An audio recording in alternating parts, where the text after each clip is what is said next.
कल मेरे द्वारा पत्रकार वार्ता आयोजित कर पूर्व मंत्री भूपेंद्र सिंह जी पर तथ्यात्मक आरोप लगाए गए थे और जो मैंने आरोप लगाए उस हर एक आरोप का मैंने तथ्य और एक संबंधित कागज प्रस्तुत किया जिससे कि मेरे आरोप प्रमाणित हो रहे थे। भूपेंद्र सिंह जी ने बार बार कहा कि सौरभ शर्मा की नियुक्ति में उनका कोई हाथ नहीं है, कहीं कोई उन्हें हस्ताक्षर नहीं किया है, कभी कोई पैरवी नहीं करी है और इस नियुक्ति से इनका कोई वास्ता नहीं है। मैंने भूपेंद्र सिंह जी की नोटशीट दिखा दी। सौरभ शर्मा का ये नियुक्ति पत्र है। इस नियुक्ति पत्र में बाकायदा बिंदु क्रमांक 2 पर जिक्र है कि इनके निज सहायक भूपेंद्र सिंह जी के निज सहायक को लिखा गया और उनकी स्वयं की नोटशीट का जिक्र है। इसके बाद मैंने वो नोटशीट भी दिखा दी।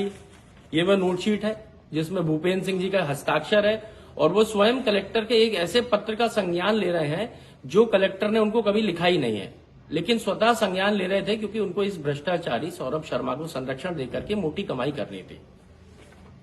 अब बात ये आ जाती है कि मैंने उनको ये सारे कागज दिखा दिए।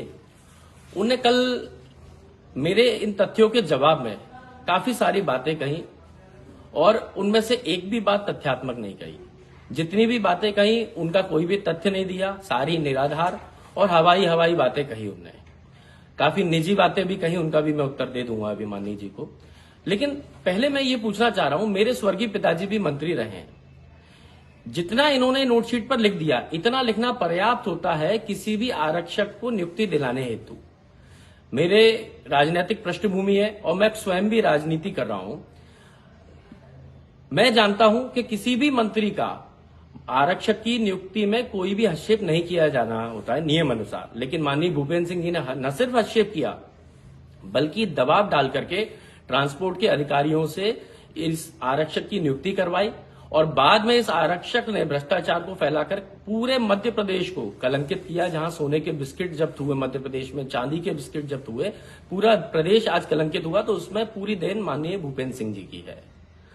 मैं पूछना चाहता हूं भूपेंद्र सिंह जी से कि आपने कहा था कि यदि कोई भी प्रमाण या साक्ष्य मैं सामने रख दूंगा या कोई भी सामने रख देगा तो आप राजनीति से संन्यास ले लेंगे।